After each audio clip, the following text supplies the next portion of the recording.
Bonjour. Le thème que nous nous sommes proposés d'exploiter cette semaine, c'est le service divin.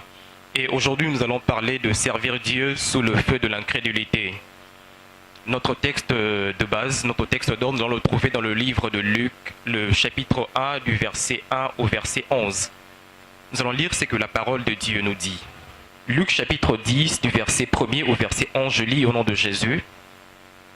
Après cela, le Seigneur Jésus choisit 72 autres disciples et les envoya deux par deux pour le précéder dans toutes les villes et les localités où ils devaient se rendre.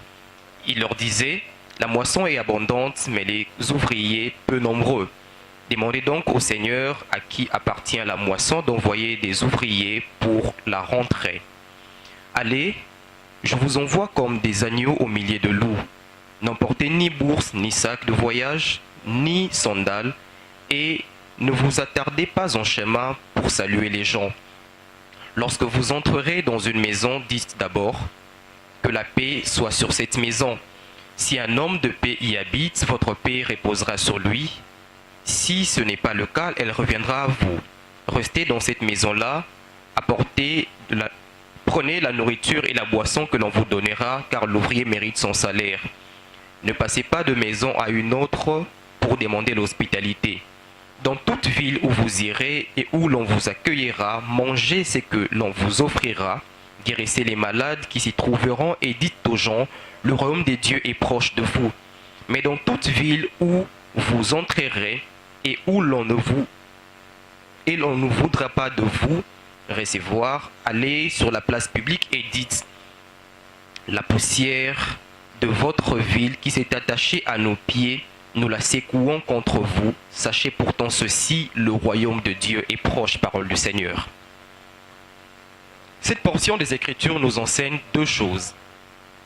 Elle nous enseigne premièrement ce que la mission est, et puis elle nous enseigne ce que l'adversité que nous rencontrerons sur la mission est aussi. Pourquoi? Premièrement, elle nous dit que le Seigneur choisit des disciples et les envoie quelque part. Il les envoie pour une mission et secondement, elle nous parle des contraintes auxquelles ceux-ci auront à faire. Pourquoi? Premièrement, il est important que nous puissions comprendre une chose. La mission que Dieu nous confie est réelle. Quelle est cette mission? Cette mission se trouve premièrement dans le fait que nous devions aller apporter la bonne nouvelle. Mais aussi, nous devions discerner une autre chose, c'est que cette mission n'est pas facile parce qu'il y a des contraintes auxquelles nous devions toujours nous confronter. Mais ces contraintes, nous devions les détourner. Et Dieu étant sage, Dieu étant omniscient, nous donne des moyens pour que, face à ces contraintes, nous sachions aller au-dessus d'eux. Comment comprendre cela? Cela est très simple.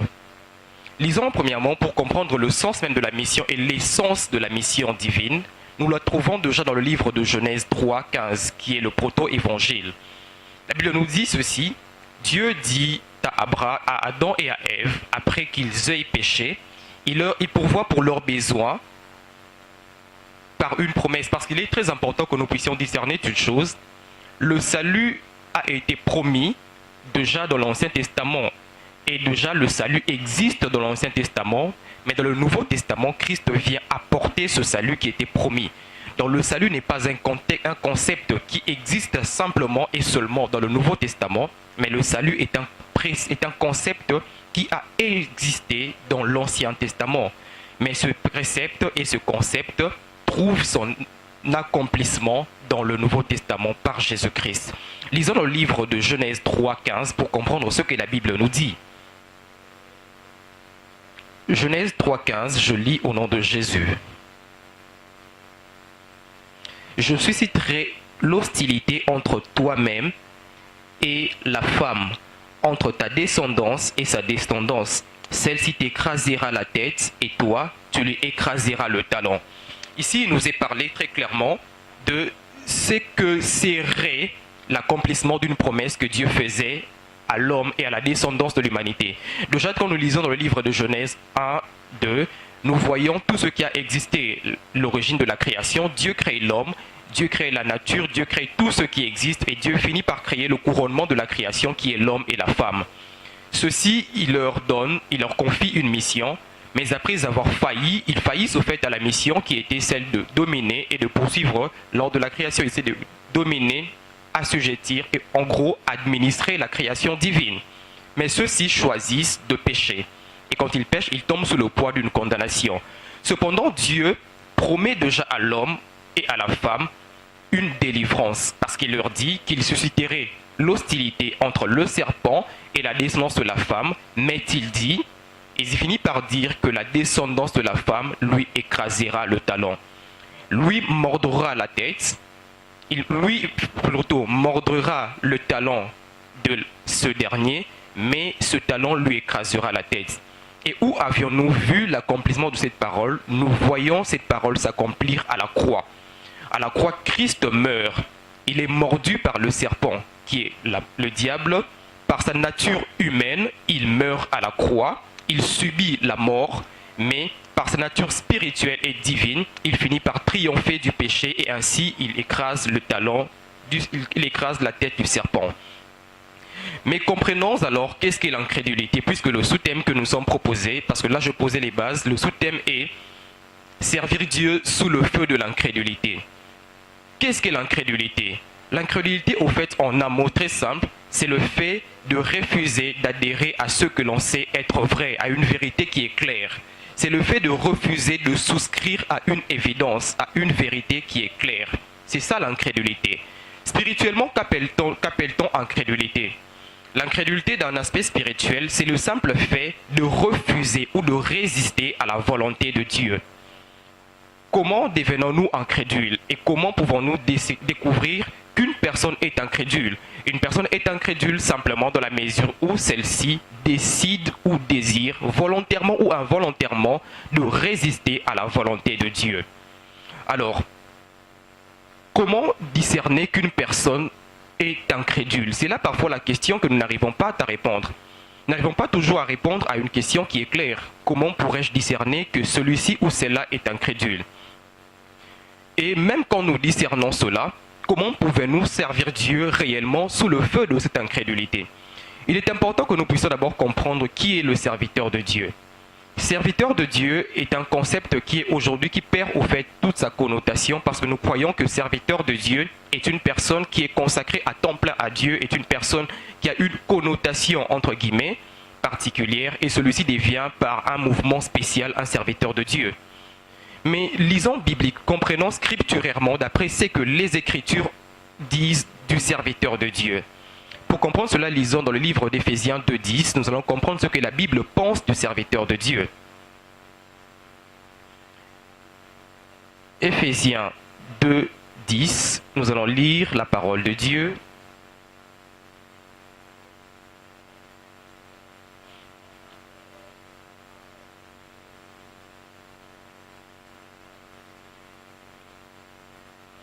Éphésiens 2.10, je lis au nom de Jésus. Ce que nous sommes, nous le devons à Dieu, car par notre union avec le Christ, Dieu nous a créés pour une vie riche d'œuvres bonnes qu'il a préparées à l'avance afin que nous les accomplissions. Ici, il est important que nous comprenions une chose. Nous sommes tous appelés serviteurs de Dieu. Serviteurs de Dieu comment? Parce que par notre foi, notre adhésion à Christ, d'après ce verset, nous sommes recréés pour d'œuvres bonnes. Quelles sont ces œuvres bonnes? Ces œuvres sont des œuvres qui glorifient Dieu et qui nous appellent à le servir par nos corps, par nos âmes et par nos esprits. Ainsi, nous serons en mesure de lui rendre un culte spirituel. Nous sommes tous appelés à servir Dieu parce que l'éthique, au fait, est le sens de la vie. L'éthique, le sens, la raison et le but de la vie se limitent à un mot, servir Dieu. Nos vies doivent servir Dieu. Comment ces vies doivent-elles servir Dieu? Elles doivent servir Dieu parce que par notre union à Christ, dès l'instant où nous avons reçu Christ, nous sommes recréés, d'après ce verset, d'après Éphésiens 2.10, nous sommes recréés en Jésus-Christ pour d'œuvres bonnes que Dieu a fixées, préparées d'avance, afin que nous les pratiquions. Nous comprenons ainsi que quand nous sommes devenus chrétiens, Dieu a fixé d'œuvres qui étaient déjà bonnes, qu'il avait arrêtées dès les temps éternels, pour que nous les pratiquions.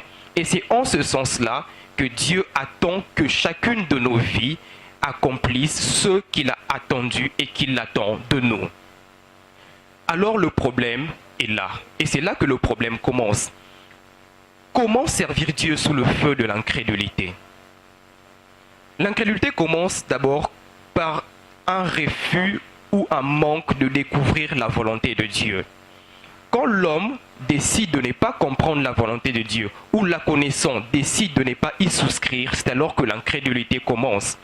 Mais étant serviteur de Dieu, puisque nous parlons de servir, donc nous comprenons que nous sommes déjà en train de servir, comment, alors que nous avons compris la volonté de Dieu, comment est-ce que nous pouvons alors souscrire à refuser de céder à l'incrédulité pour être crédule? Ou autrement, comment être crédule dans notre service de la volonté de Dieu? Comment être crédule dans notre service? Pour comprendre cela, nous allons lire un texte qui nous parle de comment Jésus a pu être crédule par rapport à son service. C'est quand nous comprenons l'exemple du Maître que nous pourrons nous aussi, par rapport à notre service, être crédules. Ce texte, nous pouvons le lire dans le livre de Jean 7. Jean chapitre 7. Nous allons lire du premier verset. Jean chapitre 7, du premier verset au 7e verset. Jean chapitre 7, verset 1 à 7, je lis au nom de Jésus. Après cela, Jésus continua à parcourir la Galilée. Il voulait en effet éviter la Judée où les autorités juives cherchaient à le supprimer. Cependant, on se rapprochait de la fête juive des cabanes. Ses frères lui dirent alors: tu devrais quitter cette région et te rendre en Judée pour que là aussi tes disciples puissent voir les œuvres que tu accomplis. Quand on veut être connu, on n'agit pas avec tant de discrétion. Puisque tu accomplis de si grandes choses, fais en sorte que tout le monde les voie. En effet, les frères de Jésus eux-mêmes ne croyaient pas en lui. Jésus leur répondit: le moment n'est pas encore venu pour moi. En revanche, pour vous, c'est toujours le bon moment. Le monde n'a aucune raison de vous haïr, mais moi, il me déteste parce que je témoigne que ses actes sont mauvais. Nous allons plus nous atteler sur le chapitre 1er, mais le verset 6. La Bible dit ceci: Jésus leur répondit: le moment n'est pas encore venu pour moi, en revanche pour vous, c'est toujours le bon moment. Pour refuser de céder à l'incrédulité, il y a un principe fondamental que nous devions toujours comprendre. C'est comprendre et discerner d'abord l'incrédulité. Très souvent, ce qui nous empêche, c'est que dans l'Église, parfois, parce que ce verset ou cette portion des Écritures nous parle très clairement d'une chose. Jésus, voyant la fête juive des cabanes s'approcher, la fête juive des cabanes est une des principales fêtes, c'est la Pâque, s'approchait. Tout le monde doit descendre aux fêtes à Jérusalem pour y fêter. Mais les frères de Jésus lui disent une chose: tu accomplis tant de merveilles en privé, ou parfois quand le monde n'est pas encore, quand les gens ne sont pas nombreux. Mais il est important que tout le monde remarque et voie ce que tu accomplis afin que tu aies encore beaucoup plus de disciples. Mais comment Jésus réagit-il face à cette sollicitation ou face à cette proposition? Jésus leur dit une chose. Il commence d'abord par observer et par situer ce qu'est leur intention. Jésus situe leur intention, identifie leur motivation. Jésus leur dit: pour vous, le moment est toujours favorable. Pour vous, c'est toujours le bon moment. Pour vous, toutes les occasions sont bonnes. D'après la version Parole vivante. Pour vous, les occasions sont toujours bonnes et tous les moments se valent. C'est la traduction Alfred Cohen, la version Parole vivante, où il dit: pour vous, toutes les occasions sont bonnes et tous les moments se valent. Mais pour moi, l'occasion n'est pas encore bonne ou les moments n'est pas encore venu. Très souvent, même dans l'Église, c'est un concept que nous devions toujours comprendre pour ne jamais céder à l'incrédulité. Dans l'Église, au fait, nous sommes tous chrétiens parce que nous avons tous cru en Christ. C'est parfois l'image que nous avons. Nous sommes tous chrétiens parce que nous avons tous cru en Christ. Or, cela est faux. Dans l'Église, nous avons trois catégories de gens. Nous avons premièrement les morts en Christ ou les morts spirituels. Nous avons, je ne parlais pas des morts en Christ, nous avons premièrement les morts spirituels, c'est ce que j'allais dire. C'est la première catégorie des gens que nous avons dans l'Église. Ces gens sont morts parce que spirituellement, ils sont sans Christ, ils n'ont pas souscrit à la foi en Christ. Ils sont présents et par rapport à eux, l'objectif, c'est de faire en sorte qu'ils reçoivent Christ, qu'ils soient régénérés. La deuxième catégorie des gens que nous avons à l'Église, ce sont les gens qui sont spirituels, les gens qui vivent en Christ. Et la troisième catégorie des gens, ce sont les rétrogrades. Des gens qui ont vécu en Christ, ils ont une vie en Christ, mais ces gens sont revenus encore dans certaines pratiques liées aux œuvres de la chair. Et ils sont ainsi devenus rétrogrades. Rétrogrades pourquoi? Parce que certaines œuvres de la chair ont pris l'ascendant sur eux. Ils ne sont pas encore des apostats parce qu'ils ont renoncé à leur foi. Non, ils sont rétrogrades parce que les œuvres de la chair les ont à nouveau regagnées. Et ces trois catégories des gens, nous les voyons à l'église. Nous vivons avec eux. Nous vivons dans l'église avec des gens qui sont spirituels. Nous vivons à l'église avec des gens qui sont rétrogrades et avec des gens qui sont morts en Christ. Mais ces gens, sans discernement, nous les appelons tous frères et nous nous appelons tous frères, nous nous appelons tous sœurs. Quand on se salue amicalement. Bonjour mon frère, bonjour ma sœur, bonjour cher frère, bonjour mon frère, bonjour ma sœur, bonjour ma sœur. Mais cependant, il est important que nous comprenions que spirituellement, nous n'avons pas tous la même identité et la même connotation. Physiquement, nous nous voyons, nous nous appelons frères, mais réellement, les motivations, parce que c'est là le point crucial, les motivations que nous avons sont sujets à ce que nous sommes réellement. Ce n'est pas ce que nous faisons qui détermine qui nous sommes, mais c'est ce que nous sommes qui détermine réellement ce que nous faisons. Ce que nous sommes détermine qui nous faisons. Ce que nous sommes déterminera toujours ce que nous ferons aussi. Mais ce n'est pas ce que nous faisons qui déterminera notre identité. Or, dans l'Église, nous remarquons réellement, je l'ai bien dit précédemment, que nous ne sommes pas tous frères, nous ne sommes pas tous sœurs. Or, c'est de cette réalité que cette portion des Écritures que nous avons lue dans le livre de Luc, au chapitre 7, dans le livre de Jean, chapitre 7, le verset 1er au verset 7 nous relate. Les frères de Jésus le voient et lui disent une chose: tu devrais partir pour que là aussi, les gens remarquent ce que tu fais. Cependant, on nous dit qu'ils ne croyaient pas eux non plus en lui. Alors, il est important que nous puissions comprendre une chose quand nous servons Dieu aussi dans nos églises. Quand un frère ou une sœur t'approche, ou quand quelqu'un veut te donner une certaine connotation, ou veut te donner des directives, il est important que tu discernes avant tout quelles sont ses motivations et quels sont ses intérêts. Parce que nos motivations et nos intérêts dépendent avant tout de qui nous sommes. Une personne spirituelle a pour seule motivation d'accomplir la volonté de Dieu. Et sa priorité est de plaire à Dieu. Alors qu'une personne qui est encore charnelle, ou une personne qui est encore morte spirituellement, ou une personne qui est à nouveau rétrograde, pour lui, ses priorités sont avant tout accomplir ses besoins principaux, ses besoins primordiaux. Pour lui, ses besoins sont prioritaires. Pour lui, l'ego prime encore. Pour lui, la satisfaction à ses besoins charnels prime encore. Il a peut-être besoin, je donne un exemple très simple. Pour un homme qui est spirituel, quand il est face à un choix, il se pose une question. Quelle est la volonté de Dieu? Qu'est-ce que Dieu veut que je fasse? Si ce que Dieu veut qu'il fasse va au-delà de sa propre volonté, il choisit cependant quand même de souscrire à la volonté de Dieu.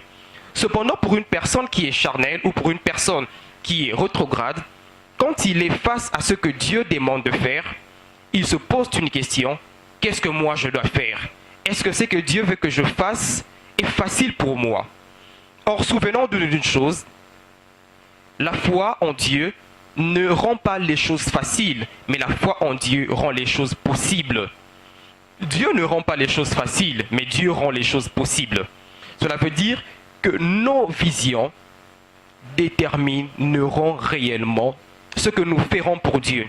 Or, la vision qu'une personne spirituelle a pour Dieu, c'est de faire la volonté de Dieu, c'est d'accomplir la volonté de Dieu. Alors que la vision qu'un rétrograde a pour l'œuvre de Dieu, c'est d'abord ce que lui tirera comme part de gloire face à ce qu'il fait. En retour de ce qu'il fait, il peut poser un rétrograde ou une personne qui est charnelle, peut poser aussi d'œuvres qui sont parfois louables pour les hommes, mais les motivations seront différentes. Ces motivations seront l'orgueil, l'ego, qu'il soit connu. C'est que, en fait, en gros, la motivation sera laquelle? C'est que lui gagne en retour.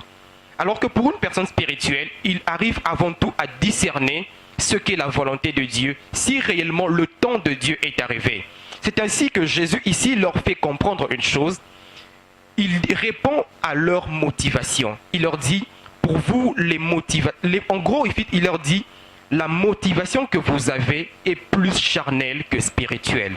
La motivation que vous avez, c'est que je sois connu. Alors que la motivation que moi j'ai, c'est que le royaume de Dieu ou l'œuvre de Dieu aille de l'avant. C'est avant tout ce que nous devons comprendre. Quand nous servons Dieu, pour comprendre ce premier principe, c'est que quand nous servons Dieu, quelle est notre motivation? Est-ce que la volonté de Dieu soit accomplie? Est-ce que le royaume de Dieu aille de l'avant? Ou notre volonté, c'est que premièrement, ou notre préoccupation, c'est premièrement que notre ego soit glorifié et que notre chair s'enorgueillisse. C'est là la première chose que nous devons comprendre. Mais aussi le point B que nous devons comprendre toujours de ce premier principe, c'est que quand quelqu'un me parle, ou quand un frère, quand une sœur me parle dans l'église, je dois avant tout comprendre une chose. Qui est-il? Est-ce que cette personne est spirituelle?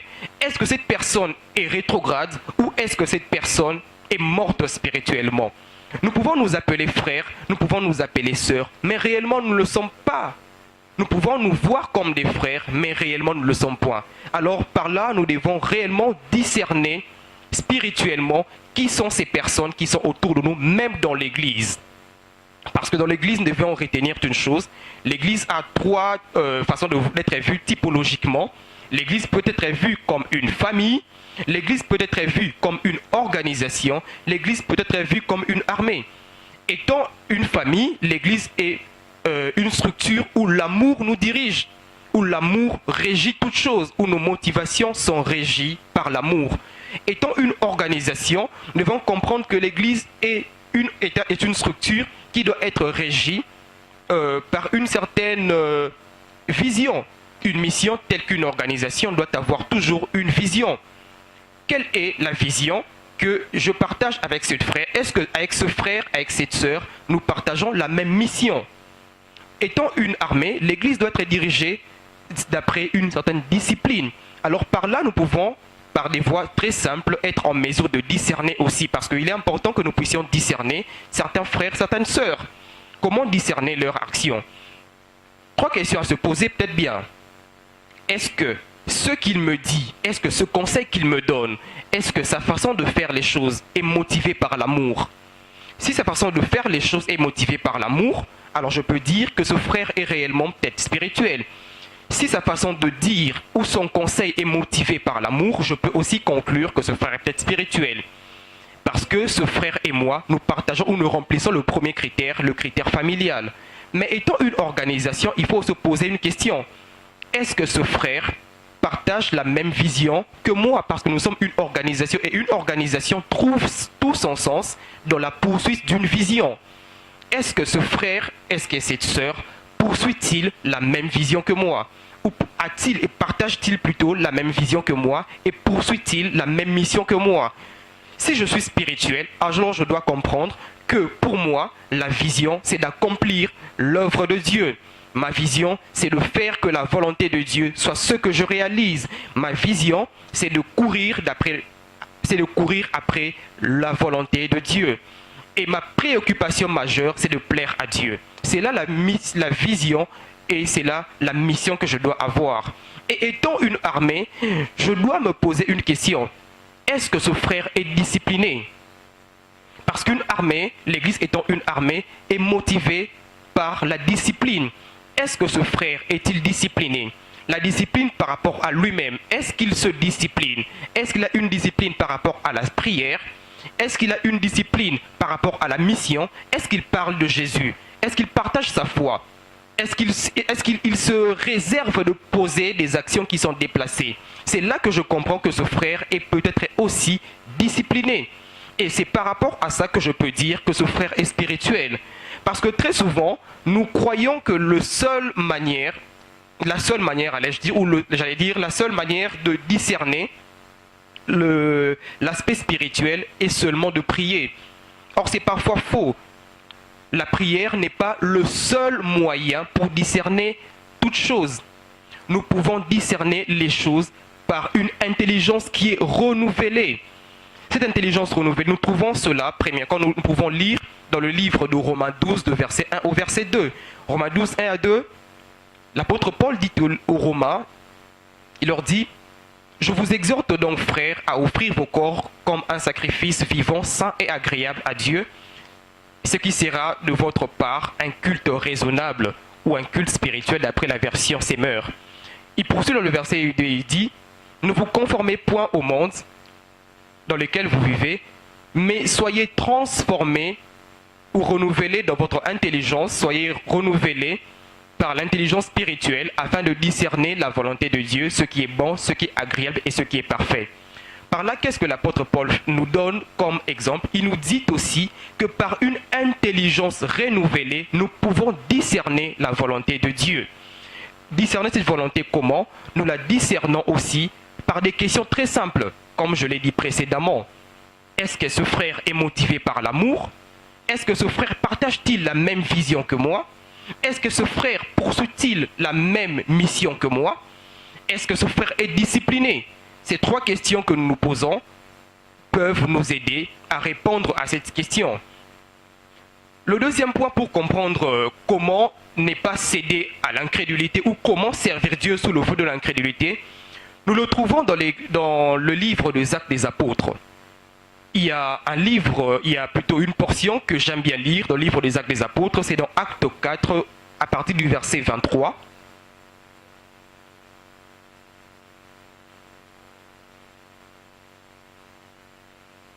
Actes des Apôtres 4, nous allons lire à partir du verset 23. Actes des Apôtres 4, verset 23, je lis au nom de Jésus. « Sitôt libérés, Pierre et Jean se rendirent auprès de leurs amis et leur racontèrent tout ce que les chefs des prêtres et les responsables du peuple leur avaient dit.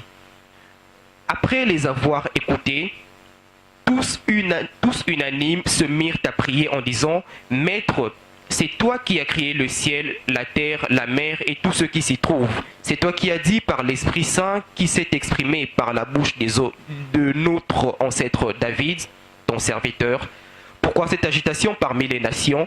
Et pourquoi les peuples ont-ils conspiré pour rien? Les rois de la terre se sont soulevés et les chefs se sont ligués contre le Seigneur et son Messie. En effet, c'est bien une ligue qu'Hérode et Ponce Pilate, les nations et les peuples d'Israël ont formé dans cette ville contre ton saint serviteur Jésus, que tu as choisi comme Messie. Ils n'ont fait qu'accomplir tout ce que tu avais décidé d'avance dans ta puissance et ta volonté. Pourquoi maintenant, Seigneur, vois comme ils nous menacent et donne à tes serviteurs la force d'annoncer ta parole avec une pleine assurance.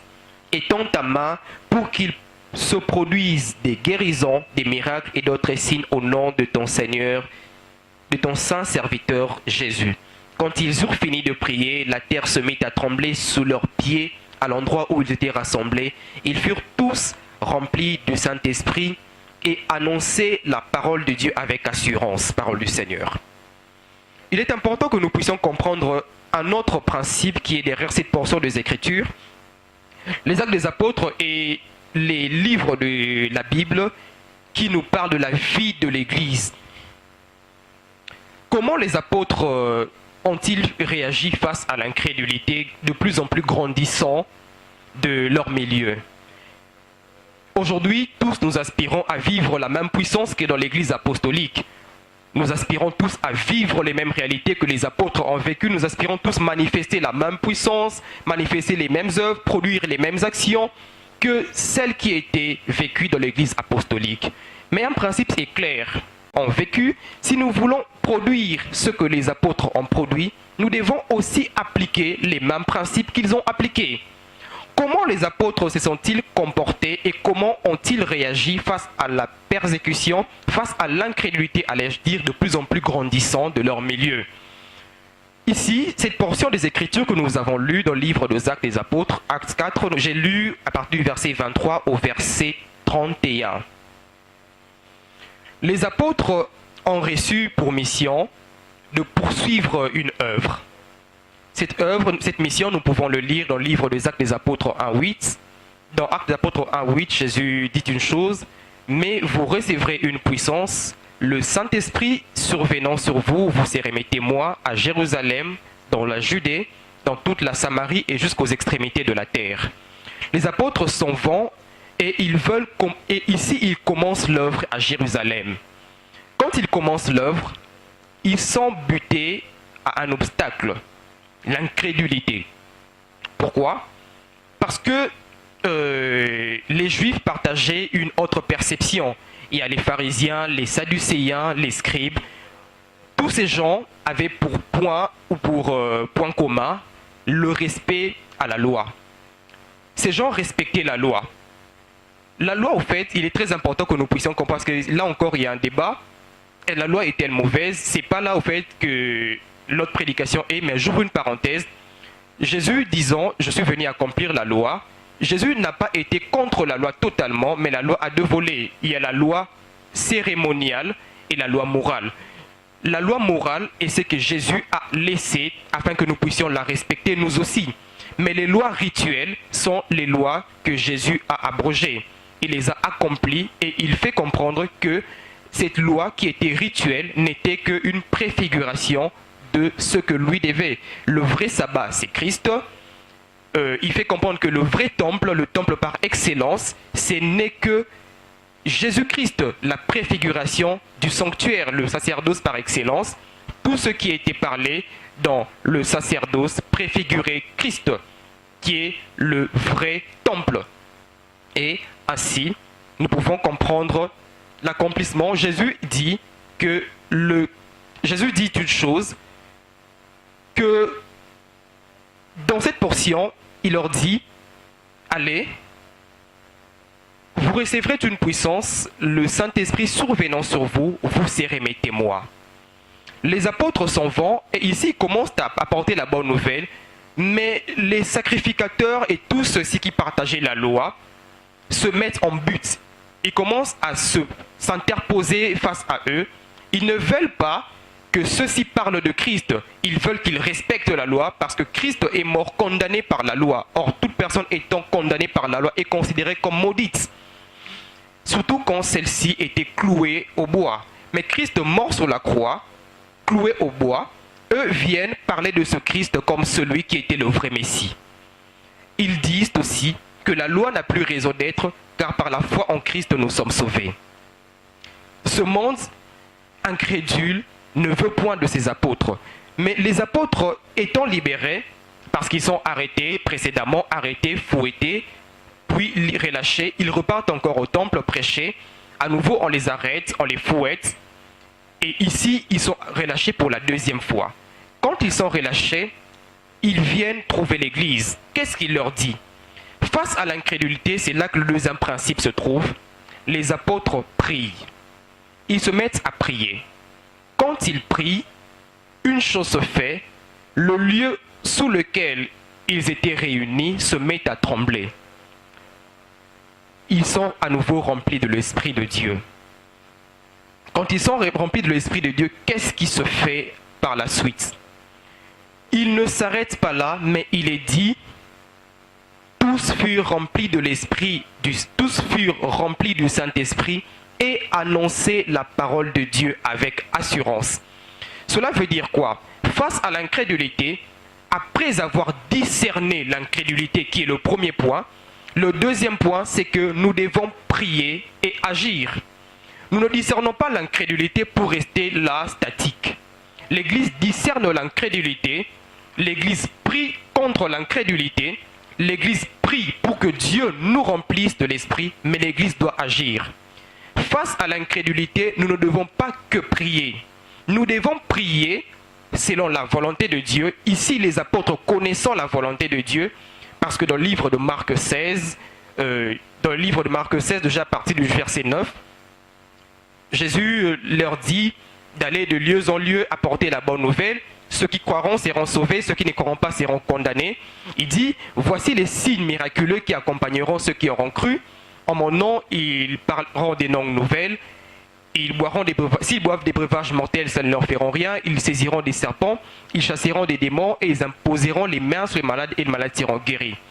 Jésus leur fait des promesses. Et ils veulent voir ces promesses s'accomplir parce que déjà préalablement, ils ont vu comment Pierre et Jean ont prié pour un malade qui était devant la porte du temple. Celui-ci était boiteux, il s'est levé d'un bond et il a commencé à marcher.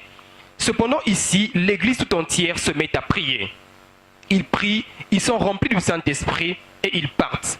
Il y a un principe évangélique que nous devons aussi comprendre ici, c'est que ici, tous partent en mission.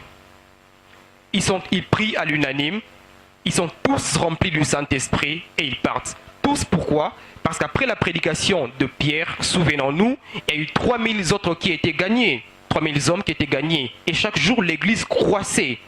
Et cette Église tout entière avait aussi besoin d'être remplie de l'Esprit, d'être baptisée du Saint-Esprit. Et ces gens furent tous remplis de l'Esprit de Dieu. Après être remplis de l'Esprit de Dieu, comment réagirent-ils? Ils partent et ils annoncent la parole de Dieu. L'incrédulité parfois, c'est aussi dans l'Église à ce point-là.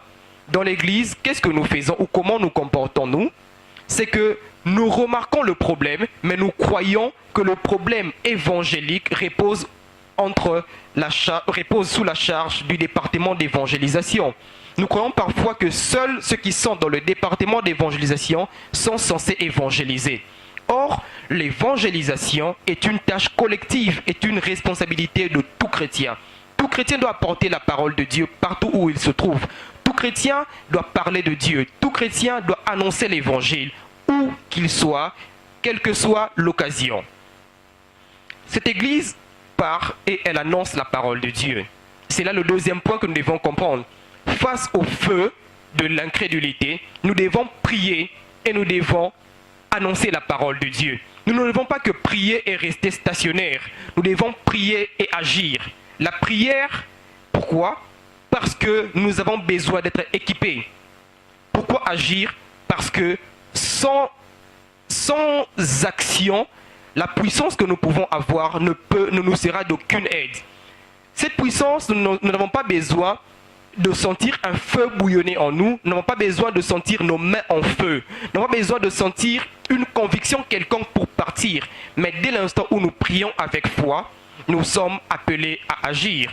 La Bible nous dit dans le livre de Marc 9, verset 11, « Ce que vous demanderez avec foi en priant, croyez l'avoir reçu et vous le verrez s'accomplir. » C'est un principe que nous devons aussi comprendre.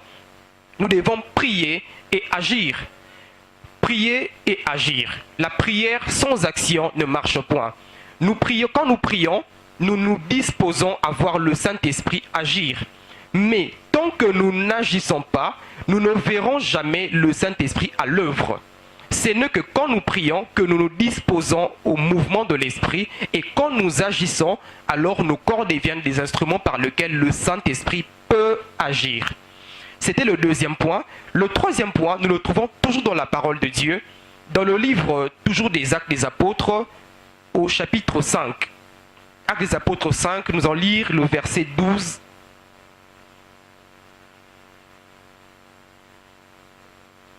Actes des Apôtres 5, nous allons lire à partir du verset 12. Les apôtres accomplissaient beaucoup de signes miraculeux et des prodiges parmi les peuples. Tous les croyants avaient l'habitude de se rassembler dans la cour du temple, sous la galerie de Salomon. Personne d'autre n'osait se joindre à eux, mais le peuple tout entier les tenait en haute estime. Un nombre toujours croissant d'hommes et de femmes croyaient au Seigneur et se joignaient à eux.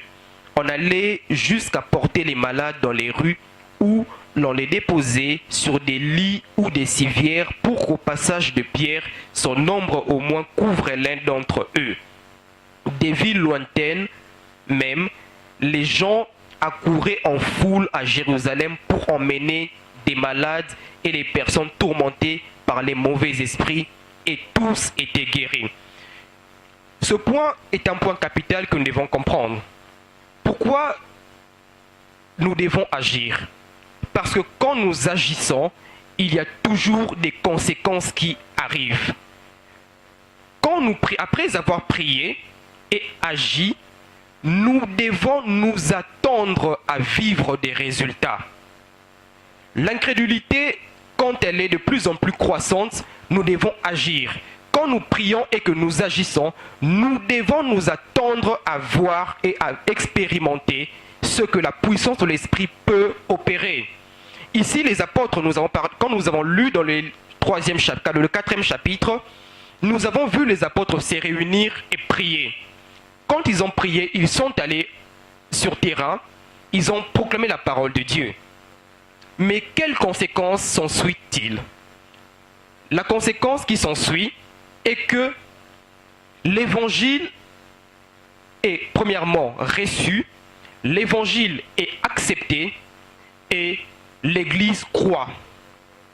Quand nous parlons de Dieu et quand nous décidons de réagir face à l'incrédulité, nous expérimenterons ces trois conséquences. Quelles sont-elles? Nous expérimenterons la foi, nous expérimenterons la crédulité de ces gens qui ne croyaient pas avant tout, et nous expérimenterons troisièmement la croissance de l'Église. Pourquoi? Parce que le Saint-Esprit se met à agir tant que nous acceptons de nous disposer afin qu'il puisse opérer. Tant que nous résistons à cela, nous n'expérimenterons jamais ces choses. Un principe est très simple. Si je suis là, je peux être détenteur d'un bien. Mais aussi longtemps que je ne remplis pas les critères pour posséder ce bien, je ne l'aurai jamais. D'ailleurs, la Bible en parle très clairement dans le livre de Galates, Galates 4, à partir du premier chapitre, Galates chapitre 4, à partir du premier verset. Lisons Galates 4, 1. Galates 4, 1 nous dit: illustrons ce que je veux dire. Aussi longtemps que l'héritier est un enfant, il se distingue en rien d'un esclave. Bien qu'il soit le propriétaire de tout le patrimoine, il reste soumis à l'autorité des tuteurs et d'intendants jusqu'au terme fixé par son père. Galates 4, 1 à 2. Très souvent, nous ne discernons pas ce qu'est la volonté de Dieu. Pourquoi? Parce que nous ne voulons pas être responsables. C'est là que je vais atterrir. Atterrissons pour faire comprendre une chose. Nous avons parlé premièrement de comment discerner l'incrédulité. Nous avons parlé deuxièmement de que faire face à l'incrédulité. Nous devons prier et nous devons agir. Troisièmement, nous avons parlé de comment attendre les fruits de l'incrédulité. Pourquoi? Si nous lisons dans le livre de 2 Timothée 4 à 6, nous voyons l'apôtre Paul finir par un conseil qu'il donne à Timothée. Il dit à Timothée: je sens l'heure de mon départ s'arriver, l'heure de mon départ s'approcher. Je paraphrase: l'heure de mon départ s'approche et ma vie sert de libation. Mais Timothée, je sais une chose, j'ai combattu le bon combat, j'ai gardé la foi et j'ai gagné la course. Je sais qu'une couronne m'est réservée. Alors, qu'en est-il de vous? Par là, Paul dit à Timothée une chose. Il fait référence à un principe qui était connu dans l'Ancien Testament, dans le livre d'Exode 29, où le sacrificateur mélangeait la farine, la fleur de farine, au vin qui était signe de libation, jusqu'à ce que le vin soit vide. Paul dit à Timothée que sa vie a été un sacrifice, et ainsi comme une libation. Paul s'est rendu aussi vide. Il est parti vide. Parce que la libation devait être vidée. Mais vous, est-ce que vous irez vide? Est-ce que vous irez plein? Vous devez servir Dieu de manière très ordonnée et très structurée afin que le royaume de Dieu soit fier de vous. Que Dieu vous bénisse.